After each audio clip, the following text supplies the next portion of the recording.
ಒಂದು ಕಡೆ ಅಯತಲ್ಲಾ Ali Khamenei ಅಂತ್ಯಕ್ರಿಯೆ ಆಗ್ತಾ ಇದೆ. ಕೋಟ್ಯಾಂತರ ಜನ ಎಲ್ಲ ಭಾಗವಹಿಸಿದ್ರು. ಅಂತ್ಯಕ್ರಿಯೆ ಮುಗಿತು. ಅದರ ಜೊತೆಗೆ ದೇಶದ ಅಧ್ಯಕ್ಷ ಪೆಜಿಶ್ಕಿಯಾನ್ ಮತ್ತು ಸ್ಪೀಕರ್ ಇವರ ವಿರುದ್ಧ ಅಲ್ಲಿಯ ಉಗ್ರಪಂಥೀಯ ವಾದಿಗಳೇನಿದ್ದಾರೆ, ಇವರೆಲ್ಲ ಮಧ್ಯಪಂಥೀಯ ವಾದಿಗಳು. ಇವರ ವಿರುದ್ಧ ಉಗ್ರಪಂಥೀಯ ವಾದಿಗಳೆಲ್ಲ ಪ್ರತಿಭಟನೆ ಮಾಡಿದ್ರು, ಧಿಕ್ಕಾರ ಕೂಗಿದ್ರು, ನೀವು ದೇಶದ್ರೋಹಿಗಳಂತಲೂ ಕೂಡ ಮಾತನಾಡಿದ್ರು. ಯಾಕೆ? ಅವರದ್ದೇ ದೇಶದ ಅಧ್ಯಕ್ಷರ ವಿರುದ್ಧ ಇಂತಹ ಹೇಳಿಕೆಗಳು ಯಾಕೆ ಬಂತು? ಇದರ ಜೊತೆಗೆ ಅಯತಲ್ಲಾ ಅಲಿ ಖಮೇನಿಯ ಜೊತೆಗೆ ಅವರ ಮಗಳು, ಅಳಿಯ, ಮೊಮ್ಮಗ ಇವರೆಲ್ಲ ತೀರ್ಕೊಂಡಿದ್ರಲ್ಲ, ಅವರ ಅಂತ್ಯಕ್ರಿಯೆಯನ್ನು ಕೂಡ ಒಂದೇ ಸಮಾಧಿಯಲ್ಲಿ ಮಾಡಲಾಗಿದೆ. ಒಂದು ದೊಡ್ಡ ತರನಾದಂತಹ ಬೇಸಿಗೆಯಲ್ಲಿದ್ದಾರೆ ಇರಾನ್ನ ಜನ. ಜುಲೈ ತಿಂಗಳು ಅಂತ ಹೇಳಿದರೆ ಇರಾನ್ನಲ್ಲಿ ದೊಡ್ಡ ಮಟ್ಟದ ಬೇಸಿಗೆ, 42 ಡಿಗ್ರಿ ಸೆಲ್ಸಿಯಸ್ ತಾಪಮಾನ ಇರುವಂತಹ ಈ ಸಮಯದಲ್ಲಿ ಕೋಟ್ಯಾಂತರ ಜನ ಬೀದಿಗೆ ಬೆಳೆದರು. ನಮ್ಮನ್ನೆಯೂ ಕೂಡ ಹೇಳಿದ್ವಿ, ಹಿಂದೆ ಇದ್ದಂತಹ ಖಮೇನಿಯವರ ಅಂತ್ಯಕ್ರಿಯೆ ವರ್ಲ್ಡ್ ರೆಕಾರ್ಡ್ ಆಗಿಬಿಟ್ಟಿತ್ತು. ಅತಿ ಹೆಚ್ಚು ಜನ ಸೇರಿದ ಅಂತ್ಯಕ್ರಿಯೆ ಎನ್ನುವಂಥ ದಾಖಲೆಯನ್ನು ಬರೆದಿತ್ತು. ಇದೀಗ ಕೋಟ್ಯಾಂತರ ಜನ, ನೀವೇನು ದೃಶ್ಯದಲ್ಲಿ ನೋಡ್ತಾ ಇದ್ದೀರಿ, ನೀರನ್ನು ಸಿಂಪಡಿಸ್ತಿದಾರಲ್ಲ, ಯಾವ ಕಾರಣಕ್ಕಾಗಿ ಅಂತ ಹೇಳಿದ್ರೆ ಅಲ್ಲಿ ತಾಪಮಾನ ದೊಡ್ಡ ಮಟ್ಟದಲ್ಲಿದೆ ಅಂತ. ಈ ತಾಪಮಾನದಿಂದ ಜನರ ಸಾವಾಗಬಾರ್ದು ಅನ್ನೋ ಕಾರಣಕ್ಕಾಗಿ ಅವರನ್ನು ತಂಪೆರೆಯೋ ಪ್ರಯತ್ನ ಇದು. ಯಾವ ಕಾರಣಕ್ಕಾಗಿ? 42 ಡಿಗ್ರಿ ಸೆಲ್ಸಿಯಸ್, 38ರಿಂದ 42 ಡಿಗ್ರಿ ಸೆಲ್ಸಿಯಸ್ ತಾಪಮಾನ ದಾಖಲಾಗಿತ್ತು ಇರಾನ್ನಲ್ಲಿ. ಕೋಟ್ಯಾಂತರ ಜನ ಬಂದಿದ್ದರು. ಉಸಿರುಗಟ್ಟಿ ಸತ್ತು ಹೋಗ್ಬೋದು ಎನ್ನುವಂಥ ಆತಂಕ. ಮೊನ್ನೆ ನಾವು ಅದೇ ಕಾರಣಕ್ಕಾಗಿ ನೋಡಿದ್ವಿ, ಸಮಾಧಿಗಳನ್ನು ತೆರೆದಿಡಲಾಗಿದೆ. ಯಾವ ಕಾರಣಕ್ಕಾಗಿ? ಅಹಿತಕರ ಘಟನೆಗಳಾಗಬಾರ್ದು ಅಂತ. ಈ ಕಾರಣಕ್ಕಾಗಿ ಎಲ್ಲವೂ ಕೂಡ ಆಯಿತು, ಪ್ರತಿಭಟನೆಯೂ ಕೂಡ ಆಗಿದೆ. ಏನೇನಾಯಿತು ಬೆಳವಣಿಗೆ ಎಲ್ಲವನ್ನು ಕೂಡ ಡೀಟೇಲ್ಸ್ ಆಗಿ ನೋಡ್ತಾ ಹೋಗೋಣ. ಖಮೇನಿ ಅಂತ್ಯಕ್ರಿಯೆ 3 ಕೋಟಿ ಜನರ ಸಾಗರ, 3 ಕೋಟಿ ಜನ ಸೇರಿದ್ರು. ಫೆಬ್ರವರಿ 28ನೇ ತಾರೀಕಿಗೆ ಇರಾನ್ನ ಸರ್ವೋಚ್ಚ ನಾಯಕ ಹತರಾಗಿದ್ದರು. ಅವರ ಹತ್ಯೆಯ ನಂತರ 131 ದಿನಗಳ ನಂತರ ಅಂತ್ಯಕ್ರಿಯೆ ಆಯಿತು. ಯಾಕೆ ಡಿಲೇ ಮಾಡಲಾಗಿತ್ತು, ಅದನ್ನು ಹೇಗೆ ಸಂಸ್ಕರಣೆ ಮಾಡಿ ಇಡಲಾಗಿತ್ತು, ರಾಸಾಯನಿಕಗಳನ್ನು ಬಳಸದೆ, ಎಂಬಾಂಬಿಂಗನ್ನು ಮಾಡದೆ ಹೆಂಗೆ ಇಡಲಾಗಿತ್ತು, ಎಲ್ಲದರ ಬಗ್ಗೆ ನೋಡಿದ್ದೀವಿ. 28ನೇ ತಾರೀಕಿಗೆ ಅಯತಲ್ಲಾ ಅಲಿ ಖಮೇನಿ ತಮ್ಮ ನಿವಾಸದ ಪಕ್ಕವೇ ಒಂದು ಸಭೆಯನ್ನು ಮಾಡ್ತಾ ಇದ್ರು ಮಿಲಿಟರಿ ಅಧಿಕಾರಿಗಳ ಜೊತೆಗೆ. ಮಿಲಿಟರಿ ಅಧಿಕಾರಿಗಳ ಜೊತೆಗೆ ಸಭೆ ಮಾಡ್ತಾ ಇದ್ದಂಥ ಅಯತಲ್ಲಾ ಅಲಿ ಖಮೇನಿ ಅವರನ್ನು ಗುರಿಯಾಗಿಸಿಕೊಂಡು ದಾಳಿ ಮಾಡೋ ಪ್ರಯತ್ನಗಳು ಅವತ್ತಾಗಿತ್ತು. ದಾಳಿಯ ನಂತರ ಅವರೆಲ್ಲರೂ ಕೂಡ ಮೃತಪಟ್ಟಿದ್ರು. ಟೆಹರಾನ್ನ ಇಮಾಮ್ ಖಮೇನಿ ಗ್ರಾಂಡ್ ಮುಸಲ್ಲಾದಿಂದ ಎಲ್ಲ ಆರಂಭ ಆಯಿತು ಇವರದ್ದು. ಅಂದರೆ ಇವರ ಅಂತ್ಯಕ್ರಿಯೆ, ಅಂದರೆ ಸಾರ್ವಜನಿಕ ದರ್ಶನ ಎಲ್ಲವೂ ಕೂಡ. ಇದೆಲ್ಲವೂ ಆದ ನಂತರ 10 ಕಿಲೋಮೀಟರ್ ಉದ್ದದ ರಸ್ತೆಯ ಸಂಪೂರ್ಣವಾಗಿ ಕಪ್ಪು ವಸ್ತ್ರದಿಂದೆಲ್ಲ ಜನ ಸೇರಿಕೊಂಡಿದ್ದರು. ಟೆಹರಾನ್ನ ನಂತರ ಇರಾನ್ನ ಧಾರ್ಮಿಕ ಕೇಂದ್ರವಾದಂಥ ಕುಮ್ಗೆ ಹೋದರು, ಇರಾಕ್ನ ಪವಿತ್ರ ನಗರ ಆದಂಥ ನಜಾಫ್ ಹೋದರು, ಕರ್ಬಲಾಗ್ ಹೋದರು. ಅಲ್ಲಿ ಕೂಡ ಜನ ಸೇರಿದ್ರು. ದೃಶ್ಯದಲ್ಲಿ ನೀವು ನೋಡ್ತಾ ಇದ್ದೀರಿ. ಖಮೇನಿಯವರ ಸ್ವಂತ ಊರವರದ್ದು. ಮಷಾದ್ನಲ್ಲಿ ಅಂತಿಮ ವಿಧಿವಿಧಾನಗಳೆಲ್ಲವೂ ಕೂಡ ನಡೀತು. ಇಮಾಮ್ ರೆಜಾ ದೇವಾಲಯ ಮತ್ತು ಅದರ ಸುತ್ತಮುತ್ತಲಿನ ರಸ್ತೆಗಳಲ್ಲೂ ಕೂಡ ಜನ ತುಂಬಿಕೊಂಡಿದ್ದರು. ಅವರ ಶವ ಪೆಟ್ಟಿಗೆಯನ್ನು ಇರಾಕ್ನಿಂದ ಮಷಾದ್ಗೆ ತೆಗೆದುಕೊಂಡು ಬರಲಾಯಿತು. ಅಂದರೆ ಇರಾಕಿಗೆ ಅಲ್ಲಿ ತೆಗೆದುಕೊಂಡು ಹೋಗಲಾಗಿತ್ತು, ಶಿಯಾದ ಧಾರ್ಮಿಕ ಕಾರಣ ಅನ್ನೋ ಕಾರಣಕ್ಕಾಗಿ. ಹೀಗಾಗಿ ಅಲ್ಲಿಂದ ವಾಪಸ್ ತೆಗೆದುಕೊಂಡು ಬರಲಾಯಿತು. ಇರಾನ್ನ ಅಧಿಕಾರಿಗಳು ಫೈರ್ ಇಂಜಿನ್ ಹಾಗೂ ವಾಟರ್ ಕ್ಯಾನ್ಗಳ ಮುಖಾಂತರ ನೀರನ್ನು ಸಿಂಪಡಿಸಿ ಜನರನ್ನು ತಂಪಾಗಿಸುವಂತಹ ಕೆಲಸವನ್ನು ಕೂಡ ಮಾಡಿದ್ದನ್ನು ನೋಡ್ತಾ ಇದ್ದೀವಿ. ಈ ಯುದ್ಧದ ಸನ್ನಿವೇಶದ ಈ ಸಮಯದಲ್ಲಿ ಒಂದು ರಾಷ್ಟ್ರೀಯ ಏಕತೆಯನ್ನು ಪ್ರದರ್ಶನ ಮಾಡೋ ಪ್ರಯತ್ನವನ್ನು ಇರಾನ್ನ ನಾಗರಿಕರು ಅಮೆರಿಕ ಮತ್ತು ಇಸ್ರೇಲ್ನ ವಿರುದ್ಧ ಮಾಡಿದ್ದಾರೆ. ಆ ಮುಖಾಂತರ ಒಂದು 3 ಕೋಟಿ ಜನ ಸಾಗರವೇ ಸೇರಿಕೊಂಡು ಈ ಅಂತ್ಯಕ್ರಿಯೆಯಲ್ಲಿ ಭಾಗವಹಿಸಿದ್ದು. ಎಲ್ಲಕ್ಕಿಂತ ಮತ್ತೊಂದು ವಿಶೇಷತೆ ಅಂತ ಹೇಳಿದರೆ, ನಾನು ಅವಾಗಲೇ ಹೇಳಿದೆ, ಕರ್ನಾಟಕದ ಚಿಕ್ಕಬಳ್ಳಾಪುರದ ಗೌರಿಬಿದನೂರು ತಾಲೂಕಿನ ಅಲಿಪುರದ ಜನ ಎಲ್ಲ ಭಾಗವಹಿಸಿದ್ರು. ನಾವು ಈ ಯುದ್ಧ ಶುರು ಮಾಡಿದಾಗ ಒಂದು ಸುದ್ದಿಯನ್ನು ನೋಡಿದ್ವಿ. ಅಲಿಪುರದಲ್ಲಿ ಸ್ವಯಂ ಘೋಷಿತವಾಗಿ 3 ದಿನಗಳ ಕಾಲ ಶೋಕಾಚರಣೆಯನ್ನು ಮಾಡಲಾಗ್ತಾ ಇತ್ತು. ಯಾವ ಕಾರಣಕ್ಕಾಗಿ? ಅಯತಲ್ಲಾ ಅಲಿ ಖಮೇನಿ ಮೃತಪಟ್ಟಿದ್ದಾರೆ ಅಂತ. ಯಾಕೆ ಇಂಥದ್ದೊಂದು ಸಂಬಂಧ? ಒಂದು ಭಾವನಾತ್ಮಕ, ಒಂದು ಧಾರ್ಮಿಕ ಸಂಬಂಧ ಇದೆ ಅಲಿಪುರ ಮತ್ತು ಅಯತಲ್ಲಾ ಅಲಿ ಖಮೇನಿಗೆ. 1979ರಲ್ಲಿ ಇಸ್ಲಾಮಿಕ್ ಕ್ರಾಂತಿ ಆಯಿತು. ಇಸ್ಲಾಮಿಕ್ ಕ್ರಾಂತಿ ಆದ ನಂತರ ಒಂದು ದಾಖಲೆ ಹೇಳುತ್ತೆ 1981 ಅಂತ, ಮತ್ತೊಂದು ದಾಖಲೆ ಹೇಳುತ್ತೆ 1986. ಈ 2 ವರ್ಷಗಳ ಅವಧಿಯಲ್ಲಿ ಅಯತಲ್ಲಾ ಅಲಿ ಖಮೇನಿ ಅಲಿಪುರಕ್ಕೆ ಭೇಟಿ ಕೊಟ್ಟಿದ್ದರು. ಅಲಿಪುರಕ್ಕೆ ಭೇಟಿ ಕೊಟ್ಟು ಅಲ್ಲಿ ಒಂದು ಸಭೆಯನ್ನೆಲ್ಲ ಮಾಡಿದ್ರಂತೆ, ಪ್ರವಚನಗಳು ಕೂಡ ಆಗಿತ್ತು. ಅವತ್ತು ಅಯತಲ್ಲಾ ಅಲಿ ಖಮೇನಿ ಅವರ ವಯಸ್ಸು ಎಷ್ಟಿತ್ತು ಅಂತ ಹೇಳಿದ್ರೆ ಕೇವಲ 41 ವಯಸ್ಸು ಅವರದು. 41 ವಯಸ್ಸಿನ ಅಯತಲ್ಲಾ ಅಲಿ ಖಮೇನಿ ಅಲಿಪುರಕ್ಕೆ ಭೇಟಿ ಕೊಟ್ಟಿದ್ರು. ಅವರ ಹೆಸರಲ್ಲಿ ಒಂದು ಆಸ್ಪತ್ರೆ ಇದೆ. ಯಾವ ಆಸ್ಪತ್ರೆ? ಇಮಾಮ್ ಖಮೇನಿ ಕಮ್ಯುನಿಟಿ ಆಸ್ಪತ್ರೆ ಅಂತ ಕರೀತಾರೆ ಅದನ್ನು. ಇಮಾಮ್ ಖಮೇನಿ ಕಮ್ಯುನಿಟಿ ಆಸ್ಪತ್ರೆ ಅಂತ.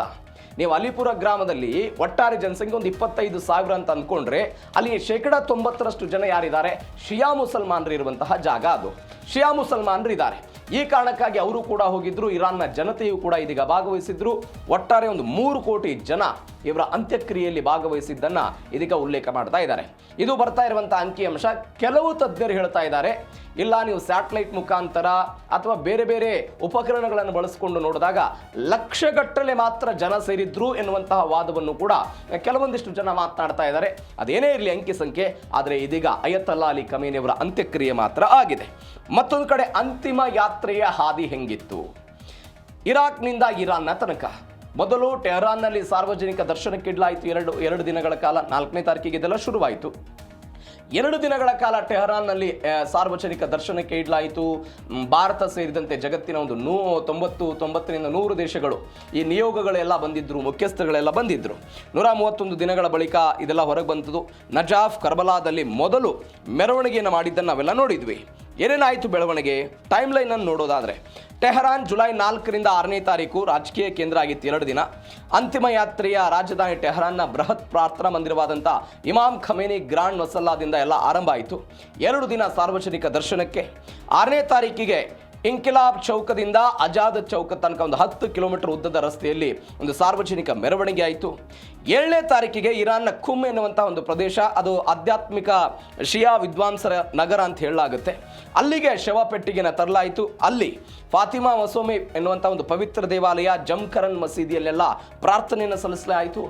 8ನೇ ತಾರೀಕಿಗೆ ಇರಾನ್ನಿಂದ ಒಬ್ಬ ಮುಸಲ್ಮಾನ್ ಲೀಡರ್, ಅಂದರೆ ಜಾಗತಿಕವಾಗಿ ಇಸ್ಲಾಮಿನ ನಾಗರಿಕರನ್ನ ಅಂದರೆ ನಾಯಕತ್ವವನ್ನು ನೋಡಿದಾಗ ಮೊಟ್ಟ ಮೊದಲ ಬಾರಿಗೆ ಒಂದು ಧಾರ್ಮಿಕ ಕಾರಣಕ್ಕಾಗಿ ಈ ತರನಾಗಿ ಒಂದು ದೇಶವನ್ನು ಗಡಿಯನ್ನು ದಾಟಿ ಮತ್ತೊಂದು ದೇಶಕ್ಕೆ ಪಾರ್ಥಿವ ಶರೀರವನ್ನು ತೆಗೆದುಕೊಂಡು ಹೋಗಿದ್ದು. 8ನೇ ತಾರೀಕಿಗೆ ಇರಾನ್ಗೆ ಹೋಯಿತು. ಇರಾನ್ನಲ್ಲಿ ಅಂದರೆ ಇರಾಕಿಗೆ ಹೋಯಿತು.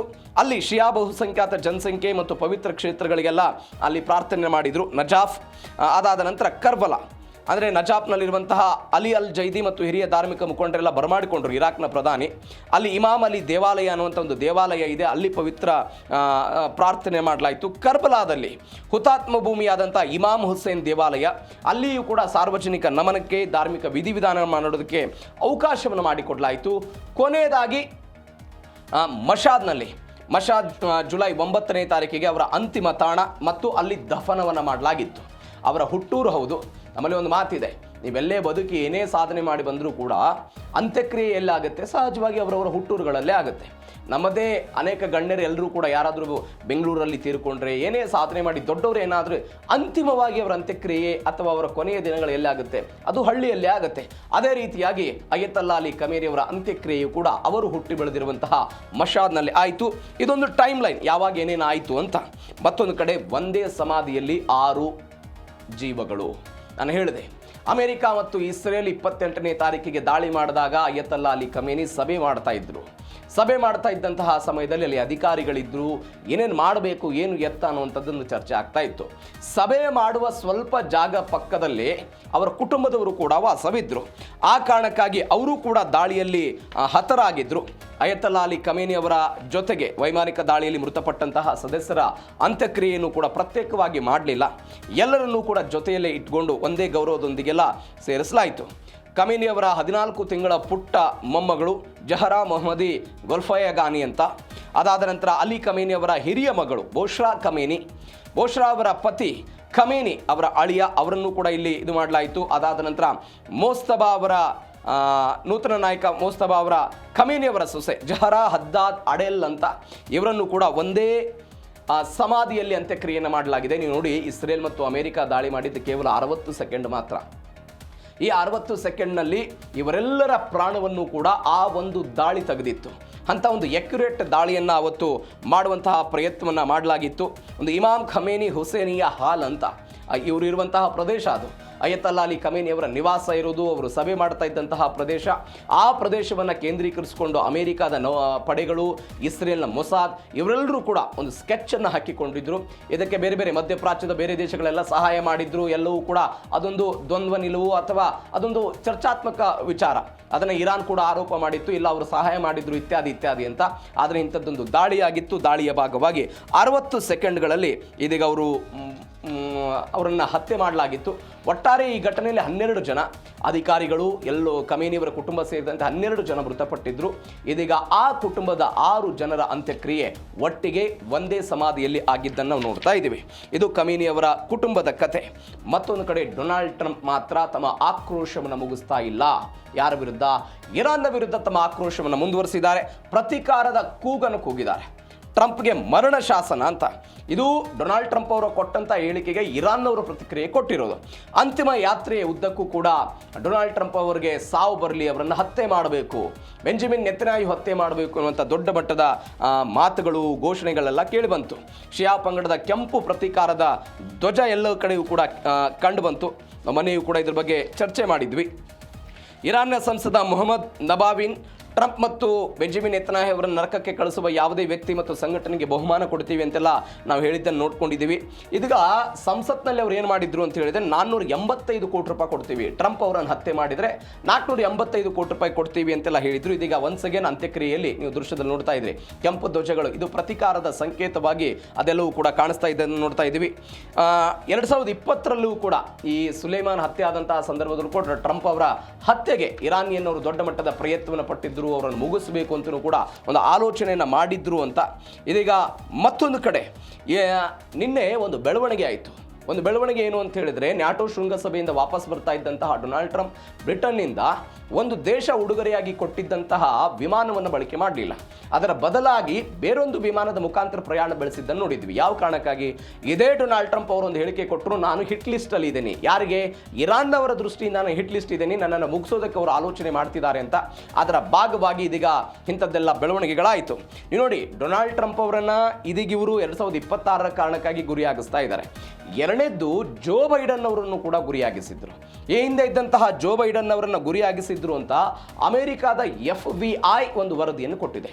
ಆ ವರದಿಯಲ್ಲಿ ಬಹಳ ಸ್ಪಷ್ಟವಾಗಿ ಹೇಳ್ತಾ ಇರೋರು, ಡೊನಾಲ್ಡ್ ಟ್ರಂಪ್ ಮಾತ್ರವಲ್ಲ, ಇರಾನ್ನವರ ಗುರಿ ಜೋ ಬೈಡನ್ ಕೂಡ ಆಗಿದ್ರು. ಯಾವ ಕಾರಣಕ್ಕಾಗಿ ಅಂತ ಹೇಳಿದ್ರೆ, ಅಮೆರಿಕಾದ ಒಟ್ಟಾರೆ ರಾಜಕೀಯದಲ್ಲಿ ಒಂದು ಅಸ್ಥಿರತೆಯನ್ನು ಕ್ರಿಯೇಟ್ ಮಾಡಬೇಕು, ಆ ರಾಜಕೀಯದಲ್ಲಿ ಅಸ್ಥಿರತೆಯನ್ನು ಕ್ರಿಯೇಟ್ ಮಾಡಬೇಕು ಅನ್ನೋ ಕಾರಣಕ್ಕಾಗಿ ಅವರನ್ನು ಹತ್ಯೆ ಮಾಡೋ ಪ್ರಯತ್ನವನ್ನು ಮಾಡಿದ್ರು ಅಥವಾ ಗುರಿ ಇಟ್ಟಿದ್ರು ಅಂತ ಒಂದು.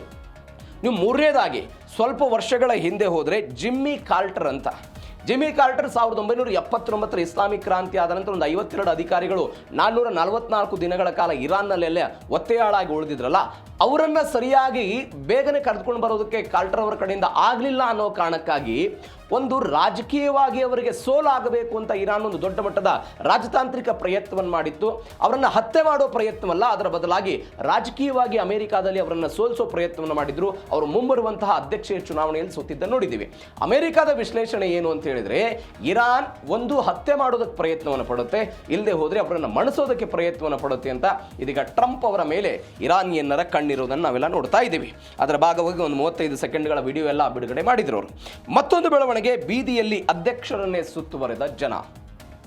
ಈಗ ಶಿಯಾ ಸಮುದಾಯದ ನಾಯಕರುಗಳು ಅಥವಾ ಇರಾನ್ನ IRGC ಇವರೆಲ್ಲ ಹೇಳ್ತಾ ಇದ್ದಿದ್ದೇನು, ಅಮೆರಿಕದ ಅಧ್ಯಕ್ಷ ಟ್ರಂಪ್ಗೆ ಮತ್ತು ಬೆಂಜಮಿನ್ ನೆತನ್ಯಾಹು ಅವರಿಗೆ ಶಿಯಾ ಸಮುದಾಯದ ಒಗ್ಗಟ್ಟು ಇದು ತನಕ ಗೊತ್ತಾಗಿಲ್ಲ, ಅವರಿಗೆ ಒಗ್ಗಟ್ಟಿನ ಅರಿವಿಲ್ಲ, ನಮ್ಮಲ್ಲಿ ಒಗ್ಗಟ್ಟಿದೆ ಅಂತೆಲ್ಲ ಅವರು ಒಂದು ಸಂದೇಶ ಕೊಡೋ ಪ್ರಯತ್ನ ಪಟ್ಟರು. ಆದರೆ ಇರಾನ್ನ ರಾಜಕಾರಣದಲ್ಲೂ ಕೂಡ ಕೆಲವೊಂದಿಷ್ಟು ಆಂತರಿಕ ಬೆಳವಣಿಗೆಗಳಿದೆ, ಆಂತರಿಕ ಕಚ್ಚಾಟಗಳಿದೆ ಅನ್ನೋದನ್ನು ಇದರಿಂದ ನಾವು ನೋಡ್ಕೊಳ್ತಾ ಹೋಗ್ತಾ ಇದ್ದೀವಿ. ಯಾವುದ್ರ ಮುಖಾಂತರ? ಪೆಜಿಶ್ಕ್ಯಾನ್ಗೆ ಪ್ರತಿಭಟನೆ ಮಾಡಿದ್ರು, ಅರಗ್ಜಿಗೆ ದೇಶದ್ರೋಹಿ, ನಾಚಿಕೆ ಇಲ್ವೇ ಅಂತೆಲ್ಲ ಘೋಷಣೆ ಕೂಗೋ ಪ್ರಯತ್ನವನ್ನು ಮಾಡಿದರು. ಯಾವ ಕಾರಣಕ್ಕಾಗಿ ಹಿಂಗೆ ಆಯಿತು?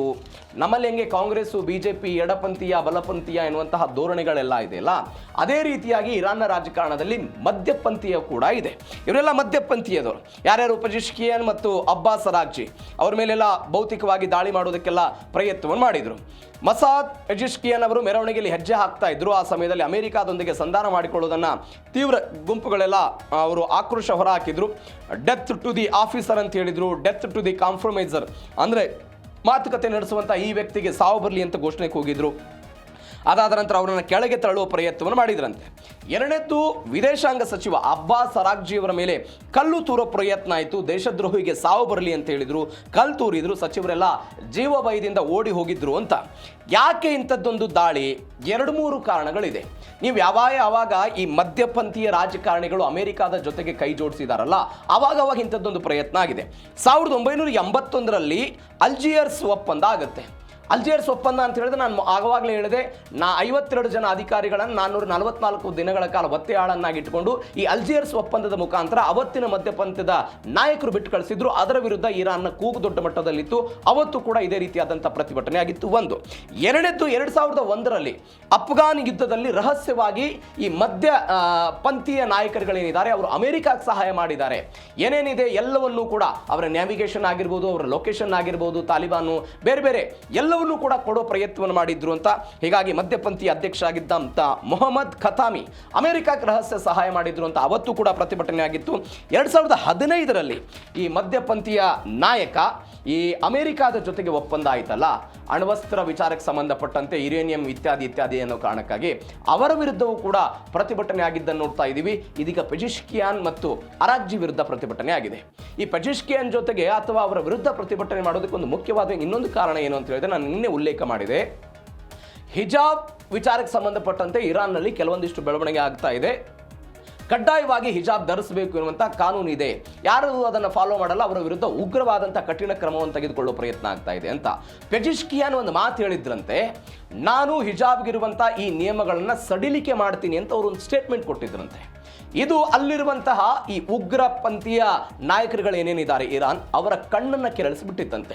ಈ ಕಾರಣಕ್ಕಾಗಿ ಇಂಥದ್ದೊಂದು ಪ್ರತಿಭಟನೆ ಆಗಿದೆ, ಅವರ ವಿರುದ್ಧ ಧಿಕ್ಕಾರಗಳನ್ನೆಲ್ಲ ಕೂಗಿದ್ದಾರೆ ಅಂತ ಸದ್ಯಕ್ಕೆ ಬರ್ತಾ ಇರುವಂಥ ಮಾಹಿತಿ.